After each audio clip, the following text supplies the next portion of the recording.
मुल्क भर की तरह कोयटा में भी ईद मिलादुन्नबी निहायत अकीदत और एहतराम से मनाया जा रहा है, जबकि गलियों, महलों, मसाजिद को सजा दिया गया है। आकाए दो जहां हजरत मोहम्मद सल्लल्लाहु अलैहि वसल्लम के यौम विलादत की मुनासबत से जश्न ईद मिलादुन्नबी जश्न मजहबी जोशो खरोश और अकीदत और एहतराम से मनाया जा रहा है। इस मौके पर कोयटा शहर की गलियों, महलों और मसाजिद को हरे झंडों और बरकी कुमकुमों से सजा दिया गया है। तमाम मुसलमानों के लिए 12 रबी अव्वल का दिन ईद का दिन होता है। इस मुबारक दिन को मनाने के लिए खुसूसी तैयारियां की जाती हैं।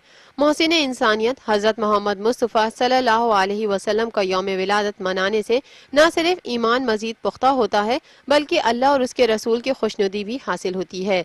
इस मौके पर ज़राए इब्लाग़ आमा के नुमाइंदे से गुफ्तगू करते हुए एक शहरी का कहना था कि हमारी असल ईद मिलादुन्नबी है और अपने अहले खाना अजीज़ व अकारिब के साथ मिलकर आकाए दो जहां का यौम विलादत मना रहे हैं। हमारी फैमिली, हमारे ख़ानदान और घर वाले, दोस्त, अजीज़ सारे बड़े जोश और खरोश के हम तैयारी में मसरूफ़ हैं और इंशाअल्लाह धूमधाम से मनाएंगे इंशाअल्लाह, अल्लाह ने चाहा तो। एक नौजवान का कहना था कि 12 रबी अव्वल के रोज़ नबी करीम सल्लल्लाहु अलैहि वसल्लम से अपनी मोहब्बत का इजहार करने के लिए खुसूसी तौर पर मिलाद और नज़र न्याज का एहतमाम करते हैं, जबकि जश्न विलादत के सिलसिले में निकाले जाने वाले जुलूसों में भी शिरकत करते हैं। खुसूसी तौर पर हम लोग अपने घर में मिलाद करवाते हैं 12 रबी अव्वल दिन और न्याज करवाते हैं और सारे दोस्त मिल के जो है महल्ले और घरों को सजाते हैं और खुसूसी तौर पर जुलूस में भी हिस्सा लेते हैं।